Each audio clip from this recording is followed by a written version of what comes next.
Aan almal wat dan ook vandag inskakel by hierdie erediens se opname, vir julle wil ons ook baie welkom heet. En dit is ons gebed dat hierdie geleentheid vir julle dan ook net so insiggewend en geseën sal wees, soos wat ek bid en hoop en vertrou, dit vir elkeen van ons hier in die banke sal wees. Kom ons sit net so en dan sluit ons oë in gebed.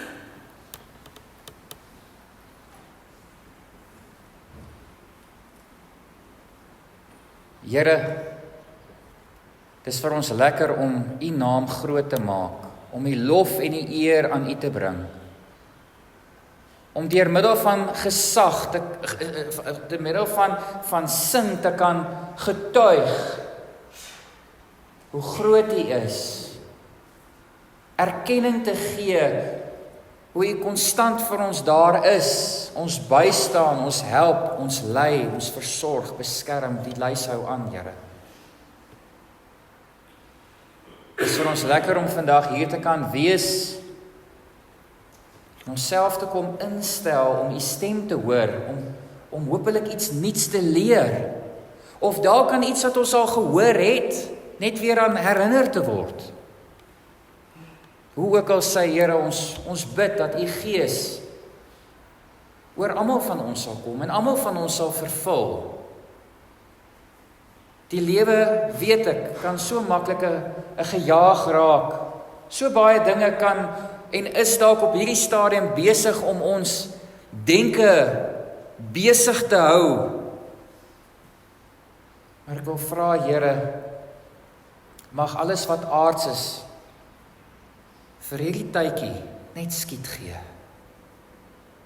Sodat ons fokus en ons aandag by U alleen en by U boodskap kan plaas. Ons dink aan hulle wat nie hier kan wees nie. Werk, siekte, wat die rede mag wees, dat U in besonder ook daar waar hulle tans is, met hulle sal wees. So ook hulle wat inskakel by vandag se opname. Ons vra al hierdie dinge, Here, in U groot naam alleen. Amen. Soos jy weet, is ons op hierdie stadium besig met die reeks getiteld Wonders by Water. En dit is 'n tema wat homself nie net keer op keer in die konteks van die Ou Testament herhaal nie, maar ons het die afgelope paar weke ook reeds begin sien dat dit ook 'n herhalende patroon, 'n herhalende gebeurtenis is binne die aardse bediening van die Here Jesus Christus self. 'n Paar weke gelede het ons begin in Johannes 2 en ons het gekyk na die bruilof in Kana. Daarna het ons geskuif na Lukas 5 toe en gefokus op die groot vangs en die roeping van die eerste disippels. Laasweek het ons stilgestaan by die Bethesda bad te vind in Johannes 5. Elkeen 'n unieke wonderwerk gebeurtenis, elkeen met 'n besonderse doel en boodskap waarom dit vir ons in die Bybel dan ook geplaas is. Vandag blaai ons na Matteus 8 en gaan ons saam lees verse 23 tot 27 om dan nog so 'n pragtige voorbeeld van 'n wonderwerk wat fisies op water plaasgevind het, dan ook te besigtig. Ek nooi uit die wat die Bybel sê het, Matteus 8. Ons lees saam vanaf vers 23. Die opskrif meld: Jesus maak die storm stil. Toe Jesus in die skuit klim, het sy disippels hom gevolg. Skielik het daar 'n ewige storm op die see losgebars, sodat die golwe oor die skuit geslaan het. Maar Jesus het geslaap. Hulle kom toe en maak hom wakker en sê: Here, red ons, ons vergaan. Hy sê vir hulle: Waarom is julle bang, klein gelowiges? Daarna het hy opgestaan en die wind en die see hard aangespreek, en dit het doodstil geword. Die mense het hulle verwonder en gesê: Watter soort mens is hy, dat selfs die wind en die see hom gehoorsaam. Net tot sover ons gedeelte vanoggend. Nou vriende, ter inleiding is dit belangrik dat ek dalk net die volgende eers noem. Ons is baie maal geneig om hierdie gedeelte soos wat hy hier is, geïsoleerd te neem en dit te lees. Met ander woorde, ons neem die gedeelte en ons lees bloot net van vers 23 tot by vers 27 en as ons hom klaar gelees het, dan sal ons onsself of mekaar afvra, wat wil hierdie teks ons leer? Watse boodskap wil hierdie teks vandag by my en vir jou tuisbring? Nie net oor God nie, maar ook oor my as gelowige. En dan as 'n mens nou so na die teks sit en kyk, dan kom al pragtige mooi aspekte uit, soos Jesus is almagtig, nê? Die almagtigheid van Christus kom hier baie sterk na vore. Laasweek tydens die genesing by die Bethesda bad, het ons mekaar gesê dat as Jesus praat, as hy die opdrag gee, dan gehoorsaam dooie wesel, dooie spiere hom in 'n oogwink, onmiddellik. Dieselfde kan ons hier vir mekaar sê. Toe die Here praat, toe hy die opdrag gee, het die natuur hom gehoorsaam. Die storm het verander in 'n onmiddellike doodse stilte. Dis een belangrike aspek wat ons hier kan uithaal, nie waar nie. 'n tweede ene kan sluit ten noue hierby aan, waar Jesus vir sy disippels sê, dat julle moenie bang wees nie, julle moenie klein gelowig wees nie, nê? Vertrou my. En dis alles pragtige, mooi, akkurate boodskappe wat ons, lesse wat ons uit hierdie 4-5 verse kan uithaal, as ons hierdie gedeelte geïsoleerd op sy eie lees. Maar ek weet nie of julle dit geweet het nie. Hier is ook 'n baie groter en 'n baie dieper doel vir hierdie teksgedeelte. Dit vorm deel van 'n groter prentjie wat die skrywer eintlik al vroeër in die hoofstuk vir ons begin skets. Die beeld, die boodskap, die doel waarvan hierdie storm op die see die klimaks vorm, begin hy eintlik al stukkie vir stukkie vir ons bou en aan mekaar sit vanaf die eerste vers van die hoofstuk. En ek wil graag vanoggend hierdie legkaart vlugtig stukkie vir stukkie bou, sodat julle saam met my dan ook hierdie groter en dieper doel, hierdie dieper en groter boodskap wat in hierdie teks ingebed lê, saam met my kan raak sien. Onthou, ons het dit al vir mekaar gesê, ons moet versigtig wees om 'n teks alleen net op sy eie te lees, want 'n vers staan binne 'n paragraaf. 'n paragraaf staan binne 'n hoofstuk. 'n hoofstuk staan binne in 'n boek. En 'n mens moet dit altyd as 'n eenheid probeer lees en nie net sekere verse geïsoleerd probeer uithaal nie, want ons mag dalk in die proses die ware groter, dieper betekenis en doel van daardie teks mag ons dalk miskyk. Kom ons kyk saam. Vanaf vers 1. Ons lees in vers 1 die volgende. Jesus het afgekom vanaf die berg en 'n groot menigte mense het saam met hom gegaan. Dis wat die 83 vertaling sê. 'n groot menigte mense het saam met Jesus gegaan. As ons in die 33 vertaling gaan kyk, verwoord dit meer akkuraat. Ons lees dat 'n groot menigte mense het Jesus gevolg. En daar's 'n spesifieke rede hoekom ek gevolg tussen aanhalingstekens sit. Want reeds in vers 1, vriende, gee die skrywer vir ons, veral in die 33 vertaling, die titel, die tema van hierdie groter en dieper doel van die teks, waarom hy vir ons Matteus hoofstuk 8 skryf en deurgee.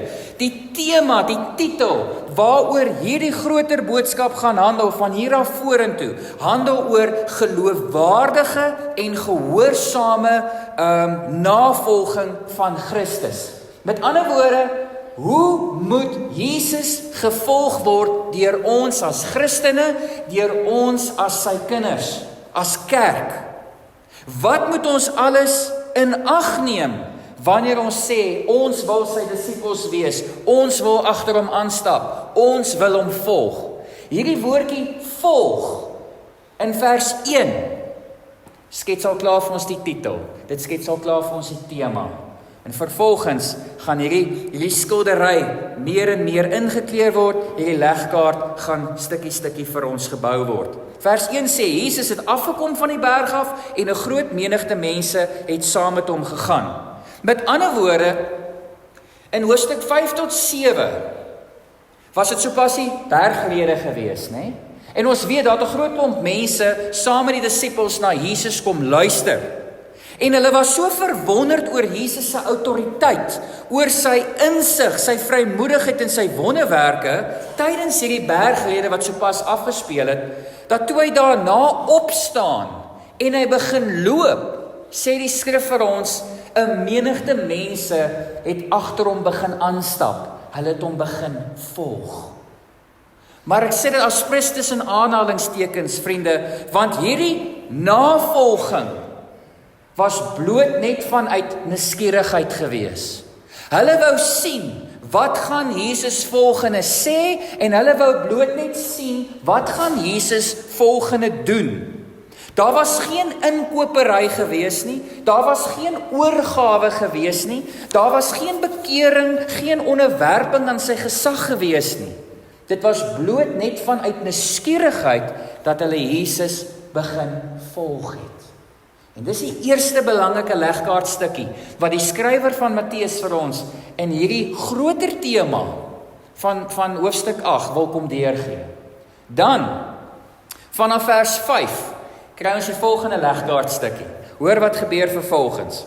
Nadat Jesus in Kapernaum aangekom het, het 'n offisier by hom hulp kom vra en gesê, Here, my slaaf lê by die huis verlam en verduur baie pyn.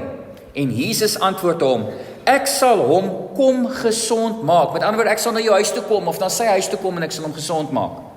Maar die offisier sê, Here, ek is nie werd dat u onder my dak inkom nie. Sê maar net 'n woord en my slaaf sal gesond word. Ek is ook 'n mens wat onder gesag staan en ek het soldate onder my. Vir een sê ek, gaan daarheen en hy gaan. En vir 'n ander, kom en hy kom. En vir my slaaf, doen dit en hy doen dit. Met ander woorde, vriende, net soos hierdie menigte wat besig is om agter Jesus aan te stap, erken hierdie Romeinse offisier die autoriteit van Jesus. Net soos die skare besef hy, daar's iets anders aan Christus, hier's iets groters, né? Maar anders as die skare wat bloot net vanuit nuuskierigheid agter Jesus aanstap, vind ons dat daar in hierdie offisier die teenwoordigheid van ware geloof is. Dis wat hom anders te maak as die skare. Hy is nie maar net bloot 'n toeskouer wat wil sien wat gaan volgende gebeur nie. Hy het waarlik ingekoop in Christus se identiteit, in sy onderrig. Daar is 'n geloofsaadjie wat binne hierdie Romeinse offisier wortel geskiet het, en jy hoor die vrug daarvan in hierdie versoek wat hy nou aan Jesus rig. Hy sê vir hom, Here, jy het nie nodig om na my huis toe te kom om my gesond te maak nie. Ek weet, u het die autoriteit, die gesag, die mag. U kan net hier op die woorde spreek en ek weet my slaaf gaan by die huis gesond word. En dit is belangrik dat ons dit insien, want dit vorm die volgende legkaartstukkie. Hierdie Romeinse offisier het nie belang gestel in die vertoning soos die skare nie. Hy het nie belang gestel om deel te vorm van die wonderwerkparade om agter Jesus aan te stap. Nee, hy sien dit in wie Jesus waarlik is en waartoe Jesus in staat is. Nou hierdie volgende deel wat nou volg, moet 'n mens eintlik in jou verbeelding sien hoe dit afspeel. Ons lees vanaf vers 10. Jesus was verwonderd toe hy dit hoor en hy sê vir die mense wat agter hom aangekom het, dit verseker ek julle, ek het nog by niemand in Israel so 'n groot geloof teëgekom nie. Sien dit in julle verbeelding. Jesus staan by die Romeinse offisier, die skare staan hier voor hom. Hy's verbaas, hy's verwonderd. Dalk het hy sy hand op sy skouer gesit, dalk wys hy net sy vinger na hom toe. En dan terwyl hy die hand op sy skouer het, of sy vinger na hom toe wys, kyk hy na hierdie skare toe. Dan sê hy vir hulle, sien julle hierdie man se navolging? Dis die tipe navolging waarna ek verlang. Nie julle navolging wat net kyk en nuuskierig is om te sien wat ek vervolgens gaan doen nie. Nie net julle wat agter my aanstap om die volgende wow gebeurtenis te sien nie. Dis nie die tipe navolging waarna ek verlang nie. Dit is nie hoe 'n navolger van Christus moet wees nie. Hierdie is die tipe navolging waarna ek verlang. Iemand wat inkoop. Iemand wat met hart, siel en verstand 'n oorgawe gemaak het in my, in wie ek is, en wie ook vrug dra in sy aksies, in sy dade, in sy woorde. Hierdie vorm 'n voorbeeld van die navolging waarna ek verlang. Dis die volgende legkaartstukkie wat die skrywer by ons wil tuisbring as dit kom by hierdie groter prentjie. En weet julle wat is ironies? Hierdie offisier is vorm eintlik die vyand van die Jode. Hy staan nie as 'n Jood nie. En dis die ironie. Jesus het op daai stadium gekom om die Jode tot bekering te bring, dat hulle moet inkoop in sy identiteit, in sy messiaskap. En hulle doen dit nie, maar hier sit ons met 'n Romeinse offisier wat eintlik die vyand vorm van die Jode, en hy kom tot inkeer. Hy kom tot die besef wie Jesus Christus is. Hy toon ware geloof.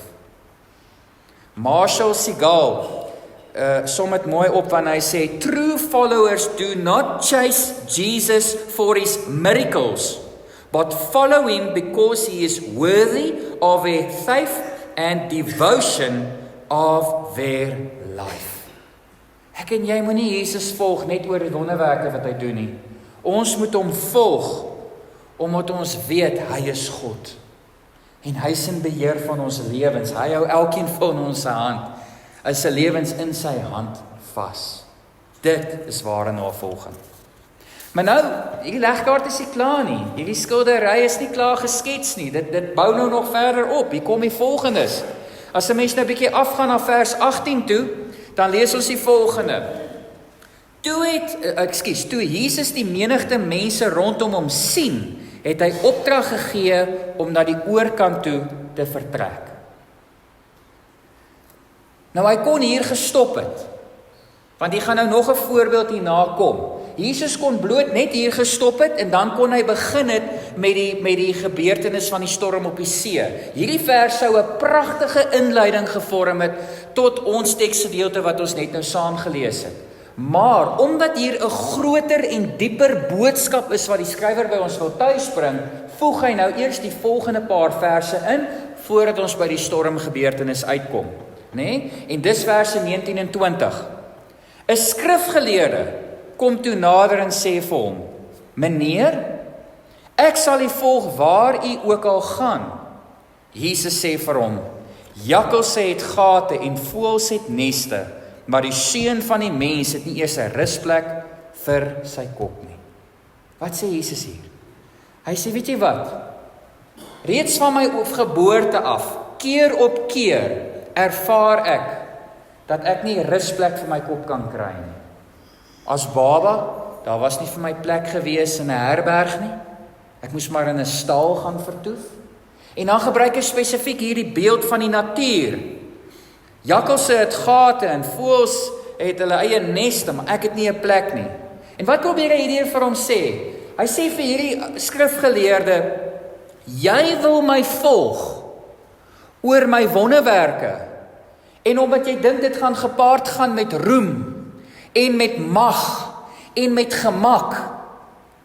Maar kom ek wees vandag met jou eerlik, om my te volg, om agter my aan te stap, gaan glad nie 'n pad van maanskyn en rose wees nie. Dit gaan nie so mooi wees soos wat jy dink dit gaan wees nie. Jesaja 53 vers 3 som dit eintlik vir ons baie mooi uit. Waar ons lees, hy was verag en deur die mense verstoot, 'n man van lyding wat pyn geken het, iemand vir wie die mense die gesig wegdraai. Hy was verag, ons het hom nie gereken nie. Dit is die pad wat Jesus gestap het. Nie 'n pad van maanskyn en rose waar alles net mooi goed en vrolik was nie. Inteendeel, dit was die teenoorgestelde. En daarmee probeer hy sê, om Christus te volg, is nie om deel te hê aan roem en mag en troos nie. Ten minste nie nou nie, vriende, dit wag vir ons eendag, wanneer die koninkryk van Christus aanbreek. Dan wag alles wat mooi en goed is vir ons. Maar vir nou, om Christus te volg, om nou agter hom aan te stap, meen dat ons eers sal moet deel hê aan verwerping, aan lyding en wêreldse vyandigheid. Dit is wat navolging van Christus op hierdie stadium van die geveg, van die lewe behels. En dit vorm nog 'n legkaartstukkie wat die skrywer vir ons probeer byvoeg. Hoor julle hoe hierdie tema van hoe lyk geloofwaardige en volkome gehoorsame navolging? Hoor julle die legkaartstukke een vir een kom? Hier kom die volgende een. Net daarna, vers 21 en 22, hier kom die volgende legkaartstukkie. Iemand anders, een van sy disippels, sê vir hom, Here, laat my toe om eers terug te gaan en my pa te begrawe. Maar Jesus antwoord hom, volg my en laat die dooies hulle eie dooies begrawe. Jo, dit klink koud, né? Dit klink onpersoonlik. Maar dis glad nie wat die Here hier bedoel wanneer hy hierdie woorde sê nie. Hy probeer glad nie met hierdie stelling wat hy maak onsensitief wees teenoor hierdie disipel of teenoor enige iemand anderste wat dit hoor op daardie stadium nie. Hy probeer hier net 'n baie belangrike punt aangaande geloofwaardige en gehoorsame navolging oordra by elkeen van ons tuis bring. Om Jesus volkome te volg, vriende, beteken dat jy iets gaan moet agterlaat. Jy kan nie aanhou om te wil wees wie jy nog altyd was, en terselfdertyd Jesus volkome wil gehoorsaam en wil navolg nie. Jy kan nie bloot maar net Jesus toevoeg by jou huidige sondige identiteit en jou sondige leefwyse en roetines nie. Opregte en volkome navolging vereis opofferings. Soms gaan dit van jou waardevolste besittings wees en soms gaan dit van jou waardevolste verhoudings wees. Ware volgelinge pas Jesus nie in en om ander huidige verhoudings en prioriteite wat hulle reeds het nie. Jy maak hom jou eerste en jou grootste en jou hoofprioriteit in die lewe. Dis die volgende legkaartstuk wat Jesus hier en die skrywer deur middel van Matteus 8 by ons wil tuisbring as dit kom by die navolging van Christus wat dit behels. Jesus moet inderware die lens word waardeur ek en jy alles in die lewe begin sien en alles begin geniet. En met dit in ag geneem, al hierdie aspekte, al hierdie legkaartstukkies, bring dit ons vervolgens by die storm op die see. Die onderrig is gegee, vriende. Die lesse van ware navolging is almal nou aangebied. Die teorie is alles afgehandel. Nou, vriende, kom die prakties. Die van julle wat studeer het, sal weet, jy het teorie en jy het dan na 'n praktiese deel wat jy moet gaan toepas, dit wat jy in die teorie geleer het, né? Dis presies wat hier gebeur. Die teorie is hanteer, die lesse is almal aangebied. Nou kom die prakties. Nou kom die toets. Vervolgens gaan daar gekyk word of die disippels waarlik geluister het en of hulle al Jesus se onderrig waarlik ingeneem, geabsorbeer het en dit nou korrek gaan toepas. Vers 23, waarmee ons begin het. Toe Jesus in die skuit klim, het sy disippels hom gevolg. En ek sê dit weer in aanhalingstekens wat ons moet onsself vra, het hulle werklik? Daai gevolg het ook hier 'n simboliese doel. Het hulle waarlik ingekoop? Het hulle waarlik verstaan wat hulle alles sopas geleer is? Gaan hulle dit waarlik nou vervolgens kan uitvoer? Dis asof met die inklim in hierdie skuit, dis asof hulle 'n getuienis lewer om teenoor Jesus om te sê, Here, ons het gehoor wat hy sê, ons is gereed. Dis asof hulle deur middel van hierdie inklim in die skei wil sê, Rabbi, kom ons doen dit. Ons is gereed vir wat voor lê. En dan, 2 verse later, geskied die toets. En 2 verse later, na hierdie inklim in die skuit, kom die disippels tot die skokkende besef dat hulle geloof en hulle roeping nog baie werk nodig het. Dit het nog baie werk nodig. Daar moet nog baie geskaaf word. En daarmee kan ons amper begin afsluit. En hierdie Marshall Segal vat dit mooi saam. Hy sê, true followers are made in a moment, but proven over a lifetime. We are matured, emboldened, and tested for as long as we live. If you genuinely treasure Jesus, God's still working in your following. Met ander woorde, vriende, ek en jy kan die navolging van Jesus Christus nooit volkome bemeester nie.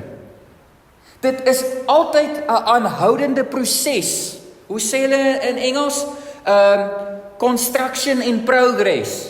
Dis die heeltyd 'n voortsettende proses, want daar gaan gedurig dinge in ons lewe oor ons pad kom wat ons dink, ons is nou gereed, ons het navolging bemeester, en dan is daar iets wat ons net weer nederig maak, wat ons net weer terugbring aarde toe, en ons net weer die besef laat kom. Dis 'n aanhoudende proses. Ons het weer die Here nodig, ons moet weer by sy voete gaan staan raak, ons moet weer geleer word, ons moet weer herinner word. Jy kan dit nooit bemeester nie, maar jy moet aanhou probeer. Jy moet aanhou probeer. Hoe sê Paulus in Romeine 7, elke dag het hy opgestaan om navolging te probeer bemeester, en elke dag het hy besef, hy skiet tekort. En hy is so dankbaar vir die genade van die Here Jesus Christus, wat dan inkom, en hom verlos, en hom vryspreek, en hom die kans gee, om weer môre te probeer, en weer die volgende dag te kan probeer. Dis 'n aanhoudende proses. Ons moet nooit opgee nie. En dit, vriende, vorm die groter en die dieper boodskap wat die skrywer deur middel van hierdie 27 verse by my en jou vandag wil kom tuisbring. Behalwe vir die feit dat die teks ons kom herinner daaraan dat Christus almagtig is, dat hy ook beheer het oor die natuur, en behalwe vir die boodskap wat so duidelik deurkom, dat ons nie klein gelowig moet wees en bang moet wees nie, maar die Here moet vertrou, so kom hierdie groter boodskap wat ingebed lê in die hele hoofstuk, waarvan die storm op die see die klimaks vorm, en hy kom sê vir ons, en ek vat dit saam. Navolging moenie bloot net 'n wonderwerk parade wees nie. Om agter Jesus aan te stap moenie net iets wees wat ons doen vanuit nuuskierigheid nie. Ons moenie net 'n toeskouer wees nie. Want toeskouers van die geloof gaan nie hemel toe nie. Toeskouers van die saligheid kry nie toegang tot die hemel nie. Dit vereis dat ons moet inkoop met ons hele hart en met ons hele siel en met ons verstand, en dat ons ook die vrug daarvan moet gaan uitleef, sodat die wêreld kan sien die wortel van die evangelie, of die saad van die evangelie het hier binne ons wortel geskiet. Ware navolging moet ook nie gesien word as 'n onmiddellike pad van maanskyn en rose nie. Daar's soveel predikante, pastore en kerke in ons wêreld wat op hierdie stadium die voorspoedteologie verkondig en sê, gee net jou hart vir die Here en dit gaan onmiddellik met jou goed gaan. Gee net meer geld vir die Here, gee net meer tyd vir die Here en dit gaan met jou voorspoedig gaan, al hoe beter, al hoe mooier. Alles wat sleg is, gaan die een na die ander net wegval. Jy moet net jou hart vir die Here gee. En as iets met jou gebeur, as hulle vir jou sê, ja, maar jy het nie genoeg geld gegee nie, of ja, jy het nie genoeg van jou tyd gegee nie, of ja, jy het nie genoeg van jou hart gegee vir die Here nie, dis hoekom dit met jou sleg gaan. Doen dit net behoorlik en dit gaan met jou goed gaan. Hier word dit vir ons gesê, baie duidelik, dat wanneer ons waarlik ons hart vir die Here gee, gaan dit vernou gepaard gaan met verwerping en lyding en wêreldse vyandskap, maar Hou moed, want ek het die wêreld klaar oorwin en die oorwinning wag. Die vreugde wag, die maanskyn en rose wag. Bly volhard, bly aanhou navolg. Moenie dat die storms op die see jou klein gelowig maak nie. Moenie dat die storms op die see, die storms van die lewe, jou laat terugstuier, dat jy wil ingee en opgee in jou verhouding met my en jou geloof nie. Hou aan, byt vas, die maanskyn en rose, dit kom, want ek het die wêreld klaar oorwin. Ware navolging vereis opoffering. Dit vereis vernuwing. Dit vereis verandering. Almal van ons het al met 'n elektroniese toestel gewerk. As jy 'n probleem kry, wat doen ons? Ons kyk op die agterkant, daar's so 'n klein knoppietjie. Jy moet baie kere 'n naald of 'n speld vat om hom daarin te druk, en as jy hom druk, dan herset jy daai toestel. En dis wat met elkeen van ons moet gebeur. Ons moet die Gees vra om ons in totaliteit kom herset. Dit gaan nie meer oor die ou ek nie. Dit gaan nie meer oor my sondige verlede nie. Dit gaan nie meer oor wat aards vir my belangrik en vir my grootste prioriteite is nie. Die Here word my nommer 1. Die Here word my hoofprioriteit. Die Here word vir my die belangrikste. Ek pas hom nie in by my besige skedule nie. Hy word my skedule en alles rondom dit sluit en word verweef in my verhouding met God. En laastens, as dit kom by die praktiese deel, onthou, dit bly 'n aanhoudende proses. Niemand is volmaak nie. Niemand van ons is perfek nie. Dis 'n aanhoudende proses. Ons gaan faal. Ons gaan foute maak. Ons gaan soos die disippels keer op keer wakker skrik in vrees en benoudheid. Maar die Here sal elke keer weens sy liefde en genade ons dalk aanspreek, konstruktief aanspreek en vir ons sê, waarom is jy klein gelowig? Waarom het jy ophou vertrou? Waarom het jy bang geword in die oomblik? Maar dan sal hy ook intree en hy sal ons bystaan. Hy sal ons help. Hy sal ons nooit alleen laat nie. Hy sal ons dra indien nodig. Hy sal altyd met ons wees. Mag ons van nou af dan ook hierdie groter doel, hierdie groter prentjie, hierdie groter legkaart van Matteus 8 altyd onthou. Wanneer ons hierdie gedeelte sou neem en verse 23 tot 27 lees, mag ons onthou dat dit vorm eintlik die klimaks van nog 'n groter gebeurtenis. En dit was vir my een van die vele wows wat ek hierdie afgelope week net weer aan herinner was en wat my opgewonde gemaak het om met julle te deel. Mag ons dit elkeen ter harte neem en saam met ons neem die nuwe week in. Kom ons sit net so, sluit ons oë.